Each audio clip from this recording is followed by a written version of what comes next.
Đây mua cái gì được. Thôi tí nữa cháu.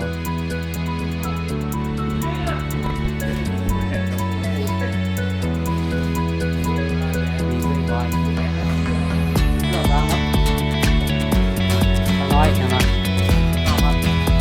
nào phạt vậy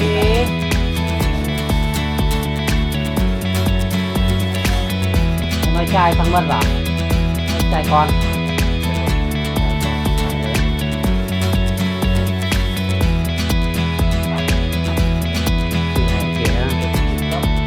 hai túi đi.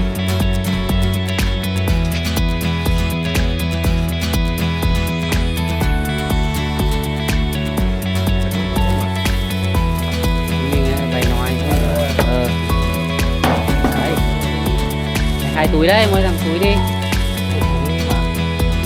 Một túi 20.000 một túi. Mày đưa 20.000 à? Thì trời. Đây mà. Trời. Đây cơ mà. Voi. Ôi giời. Chết thật. Đâu ngồi con nào đây à? Thôi hai chúng mày ngồi con đấy nhá.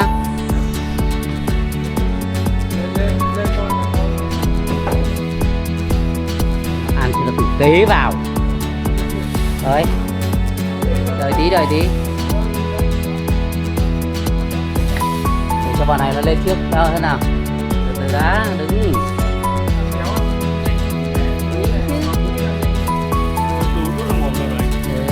Buồn với cho nó ăn nữa, ăn nhiều thế. Đây. Hai ông ngồi con đấy nhá. Con bột ngồi con này. Tu.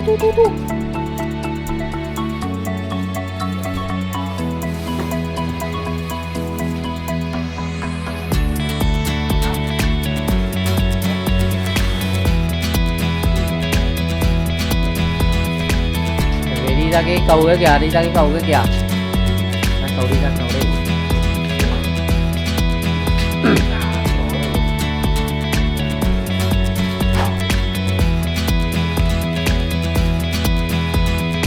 Đi ra cưỡi đi.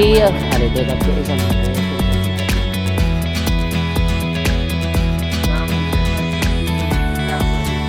Ai bảo ông lên muộn.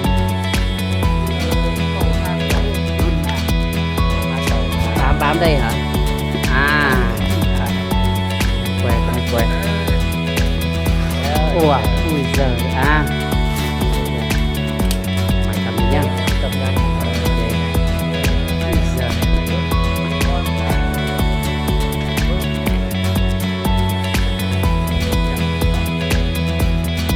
Xa đó, về tầm. Cứ bình tĩnh nhá. Tha bên kia đây bò. Tha. Đây khâu cho bay con.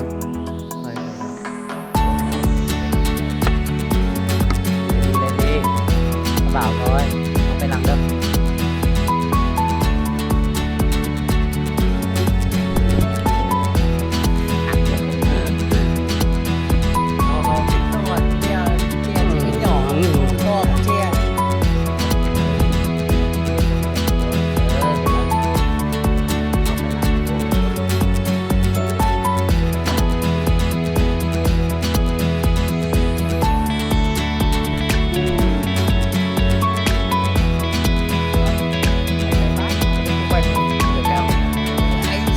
Sẽ được một cái cam lắc quá nghĩ kiểu cái này không cần giữ rơi nữa đấy như rồi anh phải quay lại chụp ảnh bên này anh hả? Phải quay lại chụp ảnh đây chứ. Ông chả để ý gì được sau rồi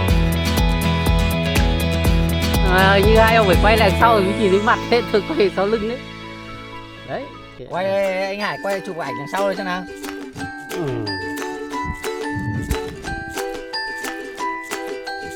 Con này trống rung hơi bị ngon cho nên là coi như không đi voi lắc đâu.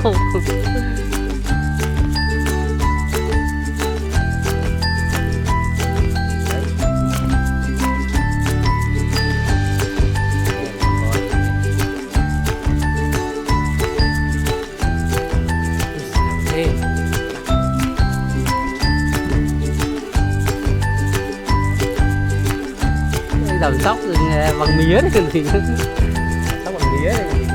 Anh Hải quay lại cho kiểu ngồi trên coi anh Hải. đấy ông không ai chụp thế thì hai ông là chính. Không ông chơi thế ông chơi thế không được. Anh lấy cả con voi sau này. Lấy cả con voi. Đây phải đây. Đấy. Đấy. Chống rung tốt vào, giữ tay tốt vào.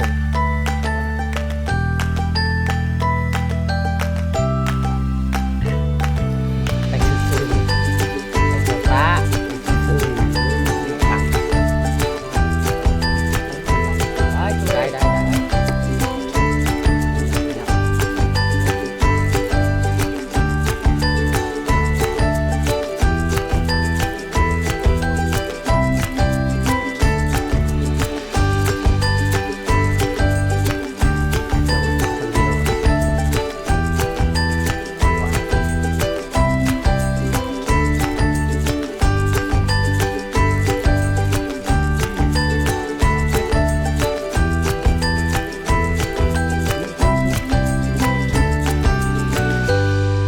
Sáng.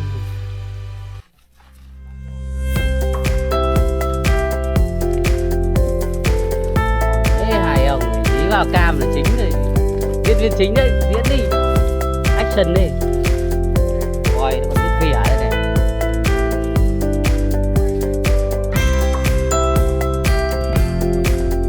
Thế đây người ta quay bằng cam xịn này. Lấy cả voi. Quay. Các ông này chỉ có chụp ảnh thôi, không phải quay đâu. Tôi quay đi rồi. Lấy đi cả con. Hai ông ngồi trước đây rồi. Anh em nó còn đi voi đây, cưỡi voi đây. À, Dạ. đây à? À, voi đang đói. Voi đang đói, voi đang đói. Dạ dạ. Bắt. Dạ. Bắt. À, voi đói quá, đói quá. Làm tí, đói quá. Anh em bảo tí các anh cho thêm 20.000 nữa. Đấy.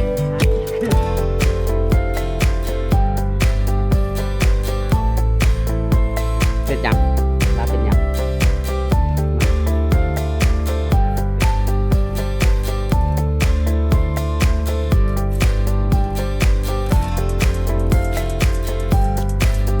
Unita mi ahan bảo kho bảo.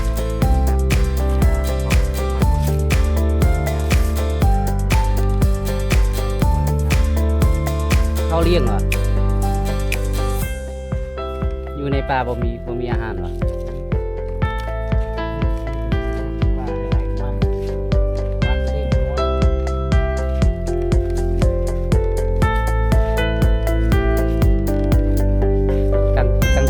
Càng bênนี่บ่อยู่นี่แล้วบ่มีอาหารดิบ่ได้กิน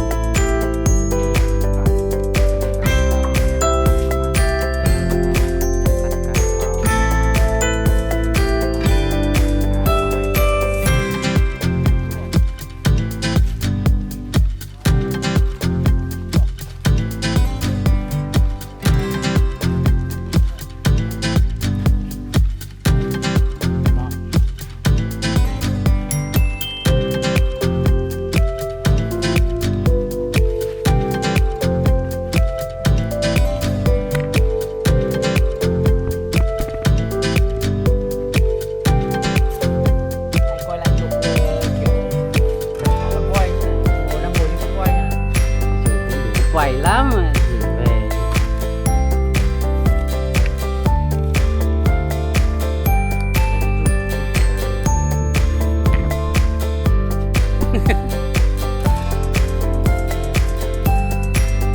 về lên như Vạn Hải chết thật. Chết kiểu ảnh cho một người đặt ảnh. Ở đây nhưng lập đường bên kia đạp xe bên kia giờ đây đã đến đây rồi.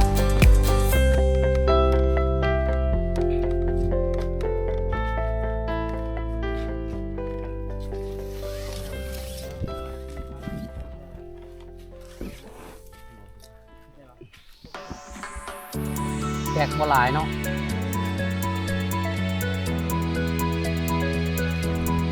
2 เทือแต่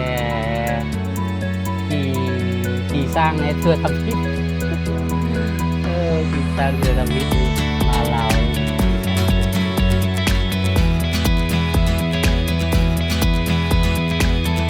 เบี่ยงโบมีสร้างน้อย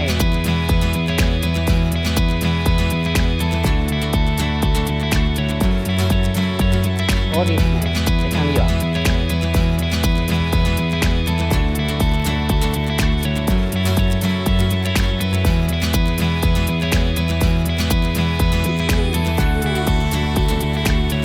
ไหน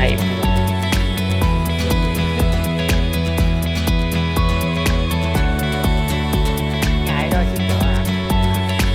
Quay thì thôi, đừng quay cắt thì như chưa ấn nút quay sao ấy.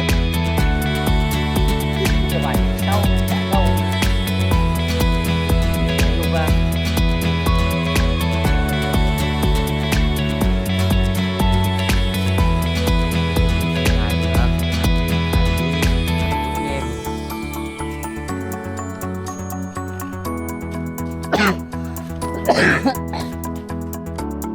con lên hạt dốc đã. Bia rượu nhiều quá mà.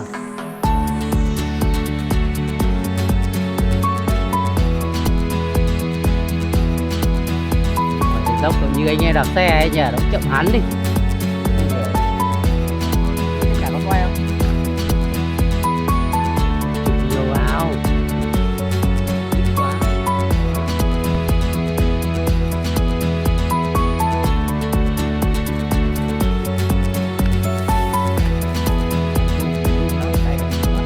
Lắm bia nhiều quá, bia rượu sáng rượu chiều bia này. Đấy đường voi đi đấy.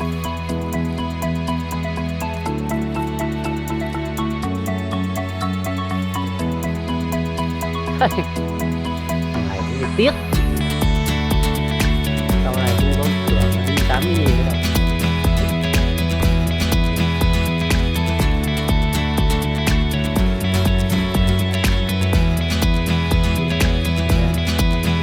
Bà chưa được đi bao giờ. Lần thứ nhất.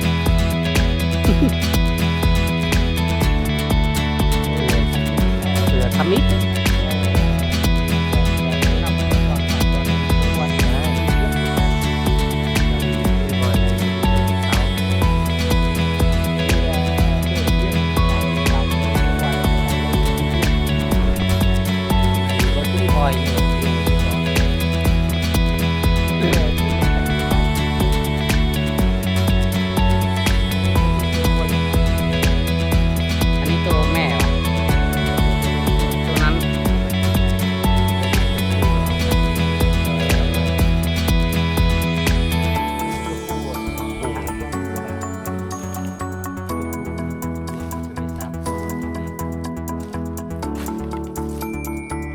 Mộtอยู่นี่เรียงจักรโตเก้าโอ้ยหลายเนาะ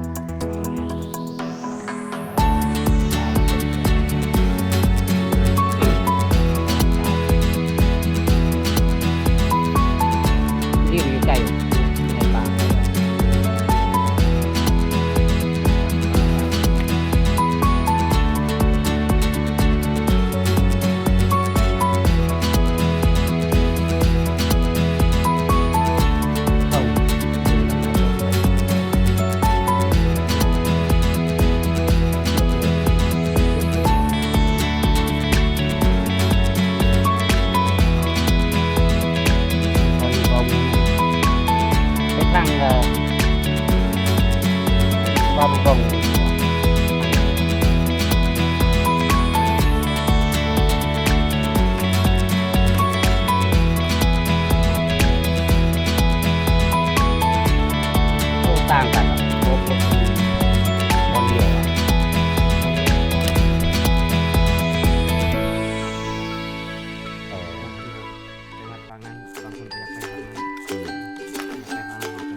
action xì đang quay đây.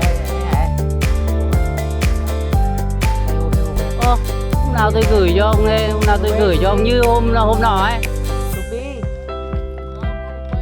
Anh Thằng chụp quay em thế cái. kia. Tôi đang quay đây rồi, quay ông từ khi ông bắt đầu cưỡi voi cho đến bây giờ rồi. Không thiếu một giây nào luôn. Cứ yên tâm là sẽ có clip cho ông. Rồi, thế là đã dừng.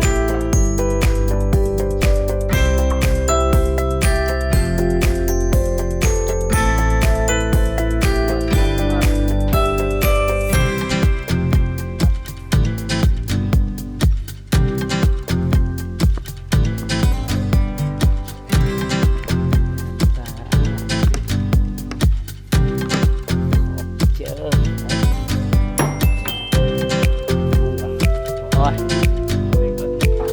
không chạy đâu. Ôi, chạy.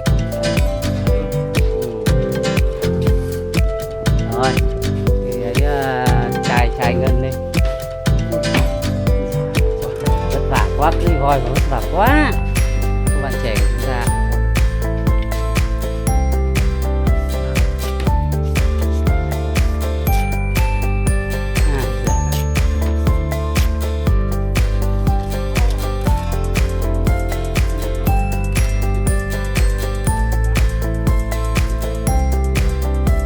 Sen hốt à.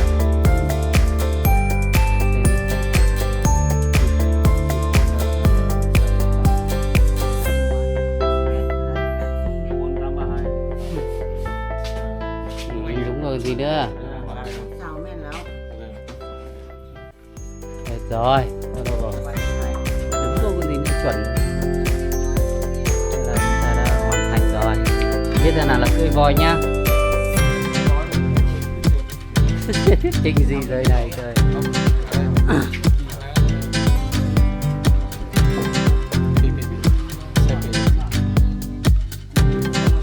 Xem dưới đấy.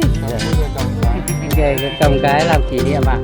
Đây khi sáng nhá. Ngày xưa là 20.000. Bây giờ là ngày co lại đi. Khăn đấy hết. Ngày xưa rẻ hơn chút. Giá hơn một chút.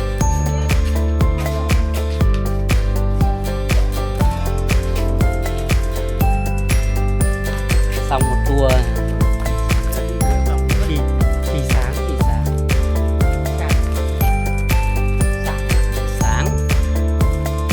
tối ấy.